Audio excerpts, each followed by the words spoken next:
लोकपाल एवं लोकायुक्त की स्थापना। Welcome on guys your YouTube channel कॉम्टेरिया study hard get success. Indian politic constitution के इस महत्वपूर्ण प्लेटफॉर्म पे आप सभी लोग का स्वागत है। हम यूपीएससी एपीपीसीएस के लिए स्पेशल बैच स्टार्ट किए हैं, जिसमें कि हमारे पॉलिटिक कॉन्स्टिट्यूशन के कंप्लीट जी स्टार the crux of the NCERT को पूरी तरीके से डिफाइन कर रहे हैं। और जो भी विद्यार्थी नए हो हमारे चैनल पे, आपके अपने चैनल कॉम्टेरिया पे, वो कृपया अपने चैनल को आप सब्सक्राइब कर लीजिए कॉम्टेरिया को। आइए देखते हैं, हम पढ़ रहे थे इंपॉर्टेंट पॉइंट्स लोकपाल और लोकायुक्त एक्ट 2013 का। तो 16 पॉइंट कहता है कि ये ऐसे कई प्रावधानों से युक्त है जो केंद्रीय जांच ब्यूरो को सशक्त बनाता है, मतलब उनको पावर देता है। कैसे? सीबीआई को कैसे पावर मिलता है लोकायुक्त एवं लोकपाल अधिनियम के तहत कि एक अभियोजन निदेशक मंडल का गठन है सीबीआई में, जिसके शीर्ष पर अभियोजन निदेशक होता है और सब केंद्रीय जांच ब्यूरो के पूर्ण नियंत्रण में होना चाहिए। और दूसरा बिंदु जो कहा गया, केंद्रीय सतर्कता आयोग सीबीसी, दूसरा पॉइंट क्या बनाया गया लोकपाल विधेयक में, केंद्रीय सतर्कता आयोग की अनुशंसा पर, केंद्रीय सतर्कता आयोग की अनुशंसा पर अभियोजन निदेशक की नियुक्ति, अभियोजन निदेशक की नियुक्ति होती है, नियुक्ति होनी चाहिए। और क्या होना चाहिए पॉइंट? देखिए सारे पॉइंट्स हम इंपॉर्टेंट लोकपाल और लोकायुक्त एक्ट 2013 से हम पढ़ रहे हैं, इसके महत्वपूर्ण बिंदुओं पर, जिसमें 16 पॉइंट कहता है कि ये ऐसे कई प्रोविजन से युक्त होता है जो केंद्रीय जांच ब्यूरो को सशक्त बनाते हैं। इसके अंतर्गत क्या क्या पॉइंट हमारे पास है?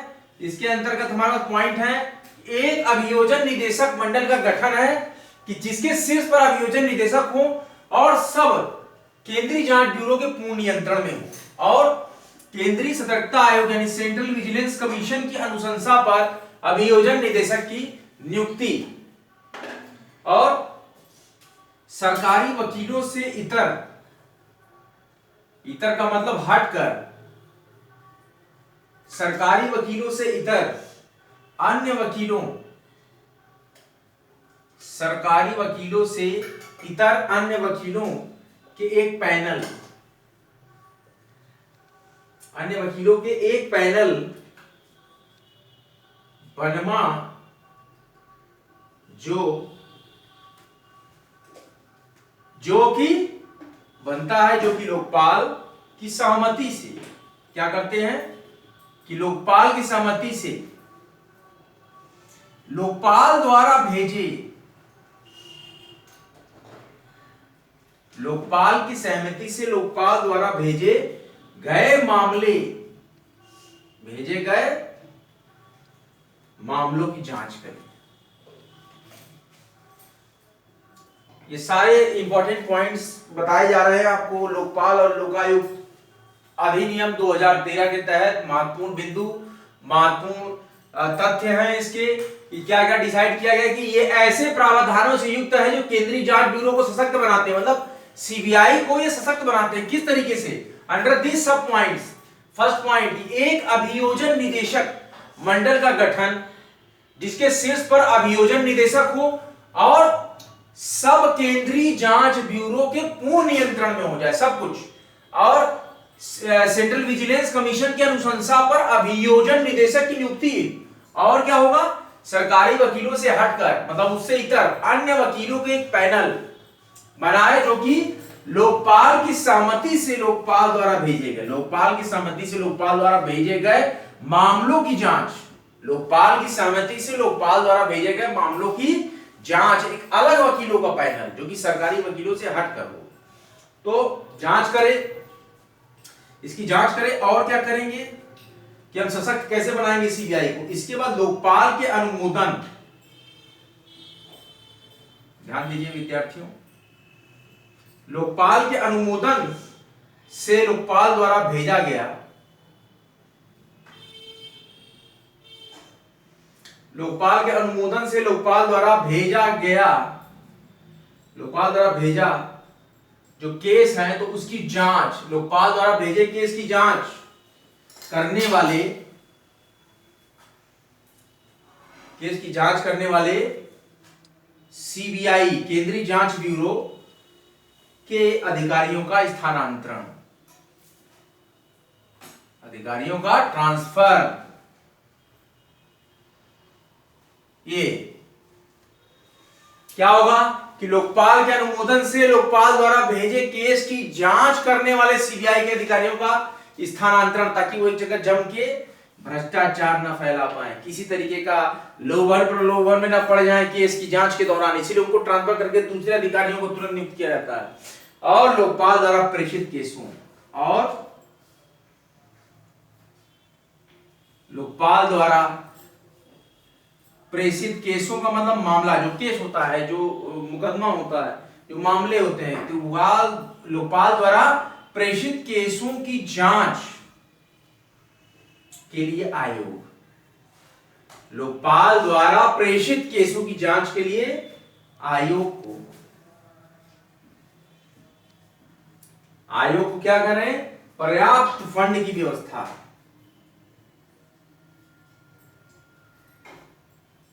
मतलब पर्याप्त राशि की व्यवस्था, फंड की व्यवस्था क्या करेंगे, लोकपाल द्वारा प्रेषित केसों की जांच के लिए आयोग को पर्याप्त राशि की व्यवस्था या पर्याप्त फंड की व्यवस्था। तो ये 16 पॉइंट के अंतर्गत कि ये ऐसे कई प्रावधानों से युक्त है लोकपाल अधिनियम की, जो केंद्रीय जांच ब्यूरो को सशक्त बनाते हैं। तो इस तरीके से सशक्तता मिलेगी। और 17 पॉइंट यहीं पे हम फिर डिस्कस करते हैं, कंटिन्यू करके, सभी इकाइयों, जहां जहां सरकारी काम होते हैं, पीएसयू यूनिट्स हैं, सभी इकाइयों जिन्हें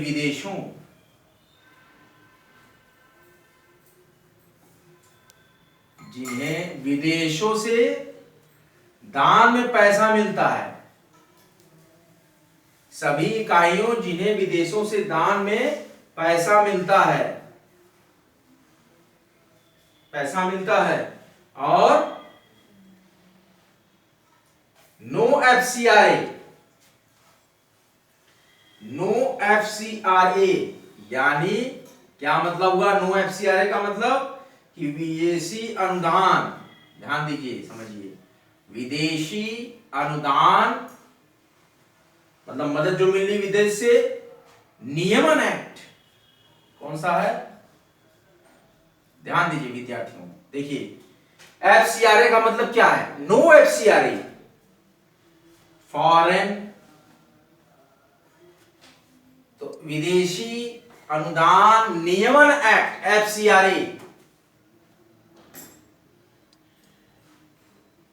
के तहत, इसके तहत क्या करते हैं, जो अनुदान ले रही हैं इकाइयां, सभी जो यूनिट्स हैं, जो विदेशों से दान में पैसा उनको मिल रहा है, तो उसमें विदेशी अनुदान नियमन एक्ट एफसीआरए के तहत 10 लाख रुपए प्रति वर्ष,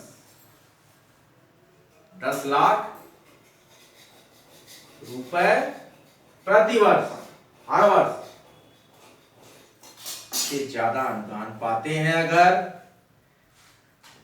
अगर साल भर में 10 लाख से ज्यादा अनुदान पाते हैं, उस केस में क्या होगा, वो लोकपाल, ध्यान दीजिए, वो लोकपाल के क्षेत्राधिकार के अधीन है।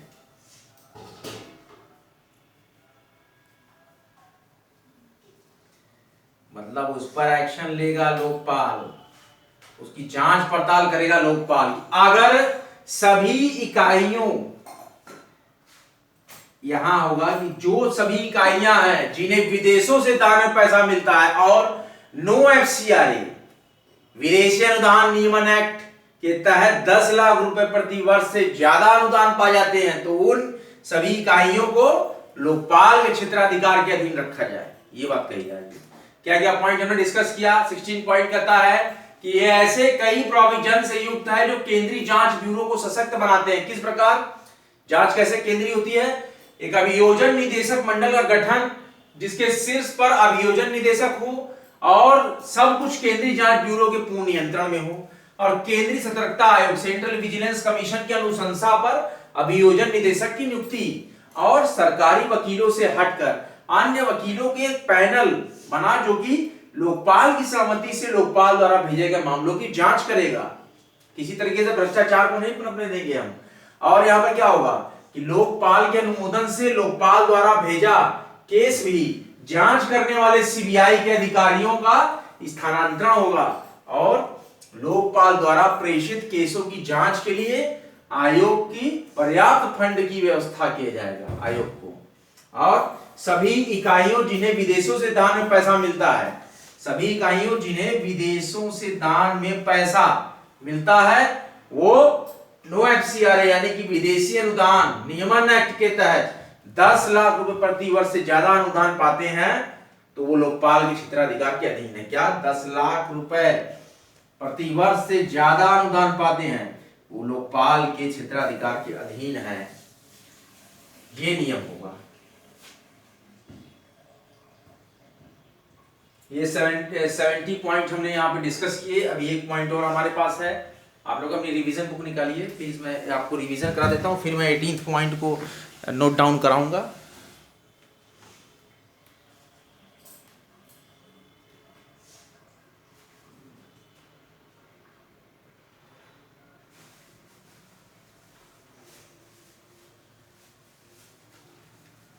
आज का बड़ा ही रोचक और महत्वपूर्ण ये लेक्चर रहा, इसको बहुत ही ध्यान से आप लोग रिवाइज करिए, बुक निकालिए आप लोग रिवीजन कॉपी। देखिए हमारे पास है important points regarding ombudsman act 2013 in aperture of Indian scenario कि ये ऐसे प्रोविजन से युक्त होता है जो केंद्रीय जांच ब्यूरो को सशक्त बनाने की कोशिश करते हैं। पॉइंट 16 में कहता है सब पॉइंट की एक अभियोजन निदेशक मंडल का गठन होगा जिसके शीर्ष पर अभियोजन निदेशक होगा और सब कुछ केंद्रीय जांच ब्यूरो के पूर्ण नियंत्रण में होगा और सीबीसी केंद्रीय सतर्कता आयोग की अनुशंसा पर अभियोजन निदेशक की नियुक्ति और सरकारी वकीलों से हटकर अन्य वकीलों की एक पैनल बनाया जो कि लोकपाल की सहमति से लोकपाल द्वारा भेजे गए मामलों की जांच करे। और क्या करेगा, लोकपाल के अनुमोदन से लोकपाल द्वारा भेजे केस की भी जांच करने वाले सीबीआई के अधिकारियों का ट्रांसफर स्थानांतरण। और क्या करेंगे कि लोकपाल द्वारा प्रेषित केसों की जांच के लिए आयोग को पर्याप्त फंड की व्यवस्था करना। और फिर नेक्स्ट पॉइंट आएगा, आप ये 16 पॉइंट पूरे डिटेल में हमने पढ़ लिए। 17 पॉइंट कहता है कि सभी इकाइयां जिन्हें कि विदेशों से दान में पैसा मिलता है, विदेशों से दान में पैसा, सभी इकाइयों जिन्हें विदेशों से दान में पैसा मिलता है और वो एफसीआरए हमारा जो एक्ट है कौन सा है कि विदेशी अनुदान नियमन एक्ट, विदेशी अनुदान नियमन एक्ट के तहत 10 लाख रुपीस पर ईयर, इससे ज्यादा अगर आप अनुदान पाते हैं, 10 लाख रुपीस पर ईयर से ज्यादा अनुदान आप पाते हैं तो वो लोकपाल के क्षेत्राधिकार के अधीन है। यही पॉइंट यहां डिस्कस किया गया है। और यहीं पर 18 पॉइंट हम डिस्कस कर लेते हैं, इंपॉर्टेंट है और ये लास्ट पॉइंट है इंपॉर्टेंट पॉइंट्स का, इसीलिए मैं अब इसके बाद जो अगला हमारे लेक्चर होगा वो ड्रॉबैक के लिए होगा। लैक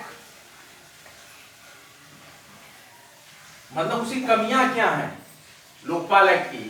18th पॉइंट हम यहाँ डिस्कस कर रहे हैं, लास्ट हमारी जो इंपॉर्टेंट पॉइंट्स हैं। अब इसके बाद इनका ड्रॉबैक भी हम अगले लेक्चर में जब भी संभव होगा लेक्चर उसमें डिटेल में हम डिस्क्राइब करेंगे कि lack of act Lokpal and Lokayukta act 2013, ombudsman act जो हमारी भारत की स्थिति वही है आपकी, जो स्वीडन में हम अम्बुड्समैन इंस्टीट्यूट के बारे में पढ़ रहे थे, तो भारत की स्थिति में जो यथास्थिति जो सिचुएशन होगा हमारे पास उस इक्विवेलेंट अधिकारी की और उस तरीके के पावर की, तो वो हमारे यहाँ लोकपाल और लोकायुक्त के नाम से जाने जाते हैं।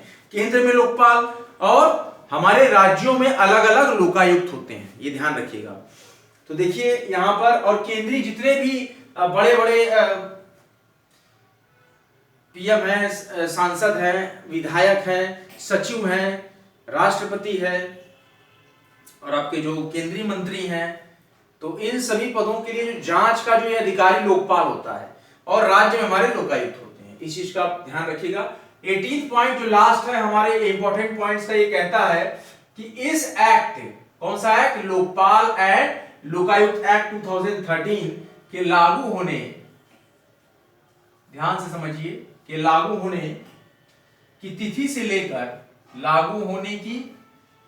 से लेकर लोकायुक्त एंड लोकायुक्त एक्ट 2013 के लागू होने की तिथि से लेकर 365 डेज दिनों की अवधि के भीतर लगभग 1 साल की अवधि के भीतर राज्य विधायिका द्वारा, ध्यान दीजिए राज्य विधायिका की बात हो रही है, राज्य विधायिका द्वारा कानून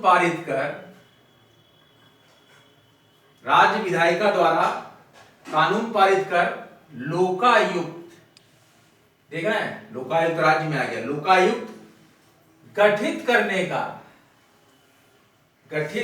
का अधिकार प्राप्त है।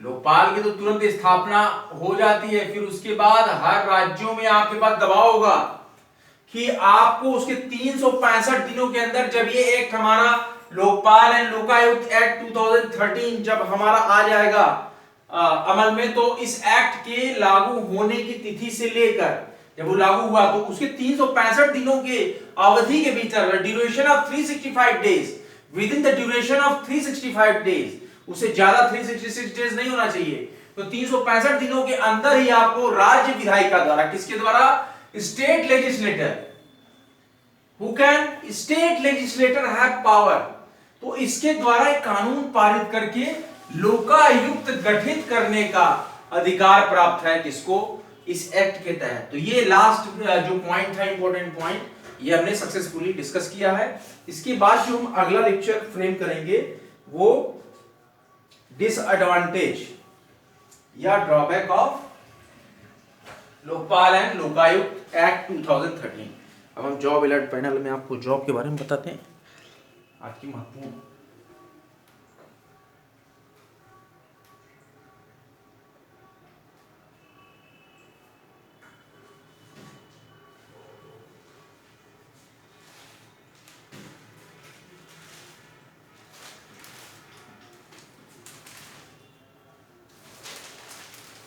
जॉब अलर्ट, जैसा कि हम आपको बताते आए हैं, मैं न्यूज़पेपर जो पढ़ता हूँ, डेली न्यूज़पेपर अपना, उसमें से आपको जॉब अलर्ट के बारे में मैं बता रहा हूँ। ये देखिए हमारे पास जो वैकेंसी है आज टुडे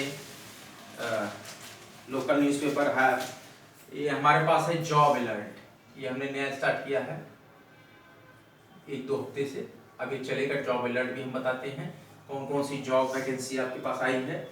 वैकेंसीज आपके पास हैं उत्तराखंड, यूके मतलब उत्तराखंड चिकित्सा, ध्यान दीजिए, सेवा चयन बोर्ड, उत्तराखंड चिकित्सा सेवा चयन बोर्ड में जॉब आई है, नर्सिंग ऑफिसर, ध्यान दीजिए विद्यार्थियों, नर्सिंग ऑफिसर, इसकी डेडलाइन है 1 जनवरी 2024। ये टोटल पोस्ट है 1455, 1455 पोस्ट है। तो इसके लिए आप ukmssb.org पे लॉग इन करके देख सकते हैं। और HPSC से हमारे पास वैकेंसी आई है 90 पोस्ट, ये शायद PCS की वैकेंसी होगी। HPSC Haryana public service commission 90 post है, नहीं सॉरी, असिस्टेंट इंजीनियर की है, असिस्टेंट इंजीनियर की पोस्ट आई है, टोटल 90 पोस्ट है। इसकी लास्ट डेट है 21 दिसंबर 2023। इसके बाद जो नेक्स्ट जॉब हमारे पास आई है प्लाज्मा रिसर्च, ध्यान दीजिए, नेक्स्ट वैकेंसी है प्लाज्मा रिसर्च इंस्टीट्यूट,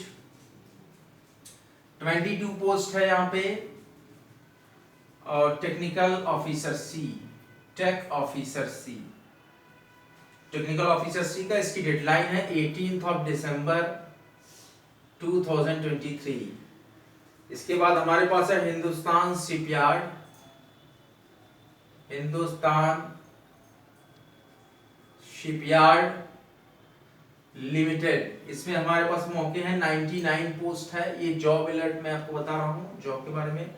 ये मैनेजर है, डिप्टी मैनेजर है, डिप्टी प्रोजेक्ट ऑफिसर है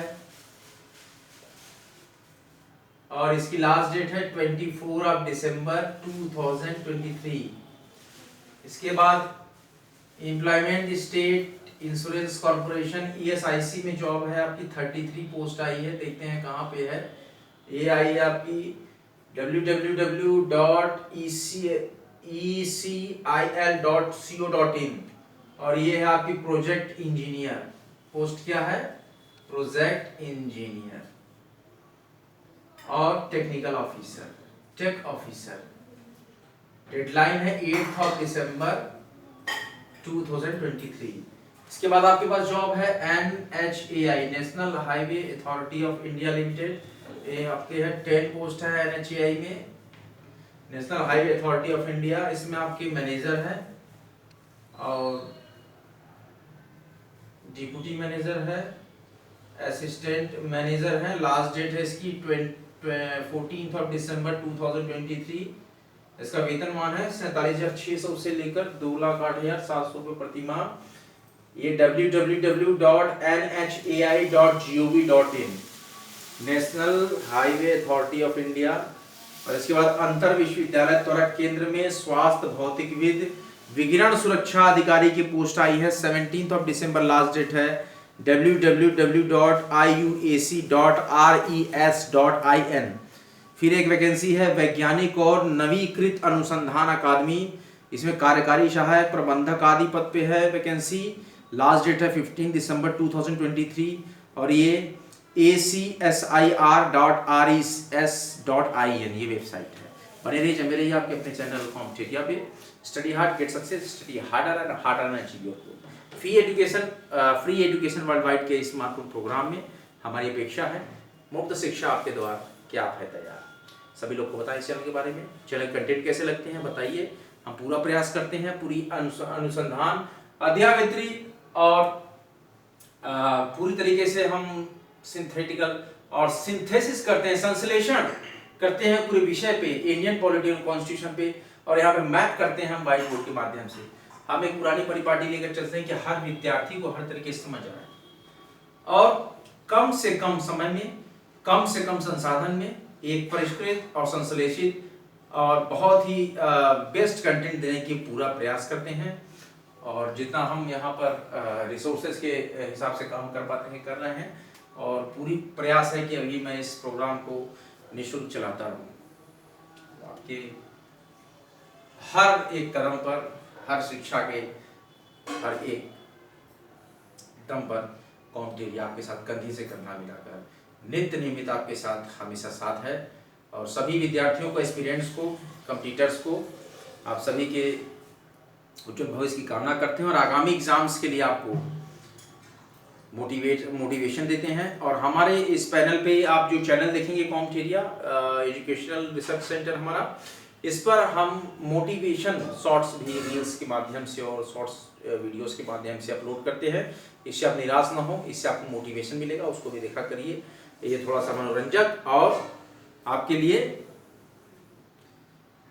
मोटिवेशनल सिनेरियो ले आता है। हम ये पूरा प्लेटफॉर्म स्टार्ट किए हैं कि हर विद्यार्थी तक निःशुल्क शिक्षा जो अपने से प्रयास हो सके वो कर सके। और आप भी प्रयास के बारे में एक चीज समझ लीजिए, करत करत अभ्यास की जड़ मत हो सुजान, रसरी आवत जात है सिर पर पड़त निशान। अगला लेक्चर बहुत ही जल्द लेके आएंगे। तब तक के लिए जय हिंद, जय भारत। वीडियो को लाइक करें, शेयर करें, कॉम्पिटेटिया YT चैनल को सब्सक्राइब करें। हमारी महत्वपूर्ण टैगलाइन है स्टडी सिलेक्शन तक।